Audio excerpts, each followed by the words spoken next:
Hello and welcome. This is a space where you can relax, listen, and learn English naturally. Take a deep breath, get comfortable, and enjoy today's story.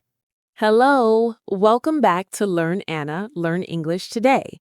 Hi, everyone. We're so happy you're here. I'm Sam. And I'm Anna.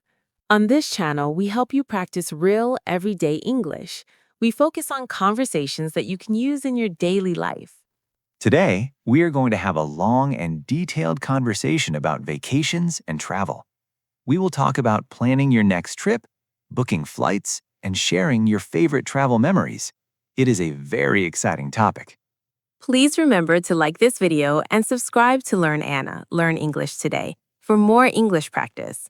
It really helps us to keep making these long and detailed lessons for you. Let's get started. Anna, are you planning any vacations for next year? I am already dreaming about my next trip. I spend my evenings looking at travel websites. Yes, Sam, I am. I am planning a big trip to South America. I want to visit Brazil, Argentina, and Chile. I am very excited about it. I have been saving money for this trip for almost a year. Wow, that sounds amazing. That is a very ambitious trip. 3 countries in one trip. How do you start planning a trip like that? Do you start with the destination or the budget? Which one is the priority for you? I always start with the destination. I research the best time to visit, the weather, and the main attractions. I look at pictures and read reviews. Then I look at the budget. I need to know how much money I need to save. I create a detailed spreadsheet to track all the costs. That is a smart approach. I usually start with the time I have off work. I need to know if I have 1 week or 2 weeks. The length of the trip influences the destination. I cannot go to South America for only 1 week, for example. That is true. A short trip is better for a nearby city, but a long trip is perfect for a faraway country. I am going to take 3 weeks off work for this trip. I already asked my boss for the time off. I am counting the days. 3 weeks is perfect. You will have enough time to relax and explore. How do you choose the perfect destination? Do you prefer a beach holiday, a city break, or an adventure trip? What makes a destination perfect for you? I prefer a mix of everything. I love a city break for the culture and the food, but I also need a few days on a beach to relax. I'm not a big fan of extreme adventure like mountain climbing or bungee jumping. I prefer something calmer. I am the opposite. I love adventure. I want to go hiking in the mountains or explore a jungle. I love the feeling of being out of my comfort zone. I am planning a trip to Nepal to hike to Everest Base Camp. I want to see the Himalayas. That sounds very challenging. I hope you are training for it. You need to be in good physical shape for that. When I choose a destination, I read a lot of travel blogs and watch videos. I look for places that are off the beaten track. I want to see the real local life. Off the beaten track is a great phrase. It means a place that is not very popular with tourists. I also check the local cuisine. Food is a very important part of my travel experience. I love trying new dishes and street food. I agree. Trying local food is essential. I also look for places with a lot of history. I love visiting old temples and learning about the past. I think history makes a place more interesting. That is a good point. I also look for places with friendly people. The local people can make or break a trip. A smile and a friendly face make a big difference. Absolutely. A good travel experience is about the people you meet, not just the places you see. Once you choose the destination, the next step is booking. Do you book your flights and accommodation together or separately? Which method do you prefer and why? I usually book them separately. I use a flight comparison website to find the best deal on flights. I am always looking for a bargain. I am very flexible with my travel dates to save money. I can travel on a Tuesday instead of a Friday, for example. That is a good tip. I am not very flexible. I prefer to book a direct flight, even if it is more expensive. I hate layovers and long waits at the airport. I think the stress of a layover is not worth the money saved. I don't mind a layover if it saves me a lot of money. I can use the time to read or work. What about accommodation? Do you prefer a hotel, an Airbnb, or a hostel? For a long trip, I prefer an Airbnb. It is cheaper and I can cook my own food. I like having a kitchen. For a short city break, I prefer a hotel. I like the comfort of a room service and a clean bed. I don't want to clean or cook on a short trip. I love hostels. They are cheap and it is easy to meet other travelers. I'm always looking for a hostel with a good social atmosphere. I'm not afraid to share a room. I have met some amazing people in hostels. Hostels are great for meeting people, but I need my privacy. I need a quiet room to sleep. I'm getting too old for shared rooms. I understand. Everyone has different needs when traveling. The most important thing is to find what works best for you. Packing is the hardest part of the trip for me. I always struggle with what to take. Do you prefer to travel with a suitcase or a backpack? I prefer a backpack. I travel light. I only take the essentials. I hate waiting for my luggage at the airport. I always travel with carry-on luggage only. I only take a small bag. I wish I could travel light. I always overpack. I take too many clothes and shoes. I always end up paying for extra baggage. I am trying to be better next time. I need to learn your secret. My tip is to roll your clothes instead of folding them. It saves a lot of space. Also, I always pack a first aid kit with basic medicine just in case. I include pain relievers and band-aids. That is a very practical tip. I always forget something important, like my toothbrush or my phone charger. I always make a packing list a week before the trip. I check the list twice before I leave. A packing list is essential. I also make sure I have all my travel documents ready: passport, visa, and a copy of my flight and hotel bookings. I keep them in a safe place in a separate folder. I also take photos of all my documents and save them on my phone, just in case I lose the physical copies. It is a good backup plan. That is a very smart move. Being prepared is the key to a stress-free trip. The airport can be a very stressful place. What is your strategy for dealing with the airport? How do you stay calm? I always arrive at the airport very early, at least 3 hours for an international flight. I hate rushing. I like to have time to relax and have a coffee before the flight. I read a book or listen to a podcast. That is a good idea. I always check in online to save time. I also check the flight status before I leave home, just in case of a delay or cancellation. I use an app on my phone for that. A delay is the worst thing that can happen. I always bring a book or a tablet to keep me entertained during the wait.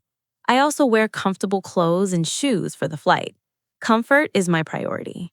That is a good tip. I always get confused at the security check. I always forget to take my laptop out of my bag. I always hold up the line. I feel embarrassed when that happens. The security check is the most annoying part. I always put my liquids in a clear plastic bag and take off my belt and jacket before I get to the front of the line. I try to be organized and fast. I need to learn from you. I always feel like I'm running a race at the airport. I need to slow down and be more prepared. Just remember to breathe, Sam, and always have your documents ready. That is the most important thing. Once you are on the plane, what is your routine? Do you sleep, watch movies, or work? How do you pass the time on a long flight? I try to sleep as much as possible, especially on a long haul flight. I always bring a neck pillow and an eye mask. I try to adjust to the new time zone immediately. I set my watch to the destination time. That is a good idea. I can never sleep on a plane. I usually watch movies or listen to music. I always try to walk around the cabin every few hours to avoid deep vein thrombosis. It is important to keep the blood flowing. That is very important. What about jet lag? Do you suffer from jet lag when you travel to a different time zone? How do you deal with it? Yes, I do. It takes me a few days to adjust. I try to stay awake until the local bedtime on the first day. I avoid caffeine and alcohol on the flight. I drink a lot of water instead. That is a good strategy. I try to drink a lot of water on the plane to stay hydrated. Dehydration makes jet lag worse. I also try to eat light meals like salads and fruit. I also try to get some sunlight as soon as I arrive. Sunlight helps to reset your body clock. I go for a walk in the afternoon. That is a great tip. I will try that next time. Getting sunlight is a natural way to fight jet lag. We talked about different types of holidays. Let's talk more about them. What is your favorite type of holiday? Do you prefer to be active or relaxed? My favorite is a cultural holiday. I love visiting museums, historical sites, and art galleries. I love learning about the history and the culture of a new place. I spend hours in museums and historical districts. I love to feel the history. I prefer a relaxing holiday. I love an all-inclusive resort on a beach. I don't want to cook or plan anything. I just want to lie on the beach and read a book. I want to forget about all my responsibilities. That sounds very relaxing. I would get bored after 2 days. I prefer a road trip. I love the freedom of driving and stopping wherever I want. I love exploring small towns and meeting local people.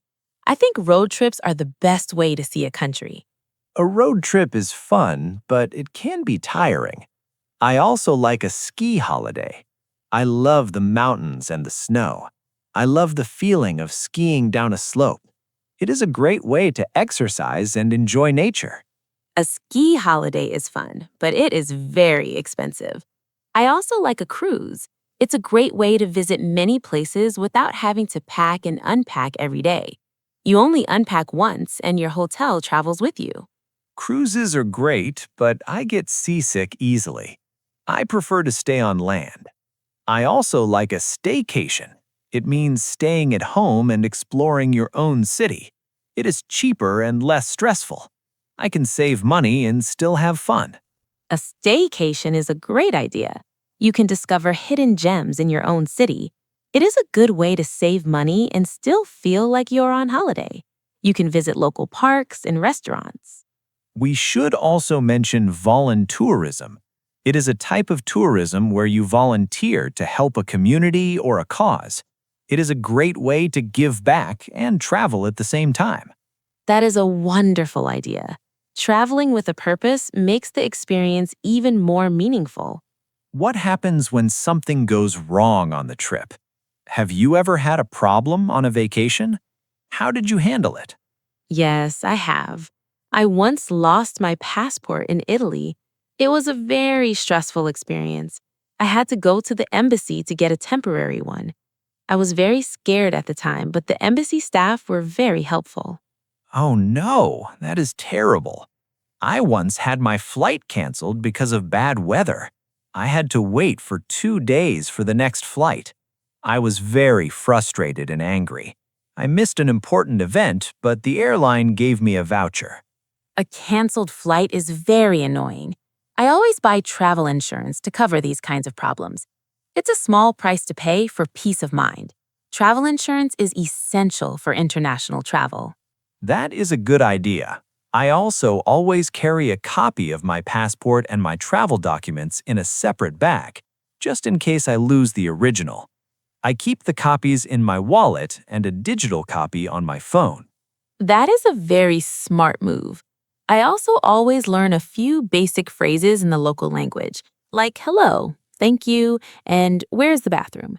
It helps a lot when you're in trouble. It shows respect for the local culture. I also download an offline map of the city before I arrive. It is very useful when you don't have internet access. I don't want to get lost in a new city. That is a great tip. Technology can be a lifesaver when traveling. I also share my itinerary with a friend or family member before I leave, just in case. Sharing your itinerary is a very important safety measure. We should always prioritize safety when traveling. When you come back from a trip, how do you share your experiences with your friends? Do you make a presentation? I usually show them my photos and videos. I also tell them the funny stories and the highlights of the trip. I love reliving the memories and making them laugh. I spend hours editing my photos. I also share my photos on social media. I write a short caption for each photo describing the place and the experience. I love getting comments from my friends. I also post short videos and stories. That is a good way to share. I also like to buy souvenirs for my friends and family. A small gift is a nice way to show that I was thinking of them. I buy local crafts and food items. I love buying souvenirs. I always buy a small magnet for my fridge from every country I visit. It is a nice way to remember the trip.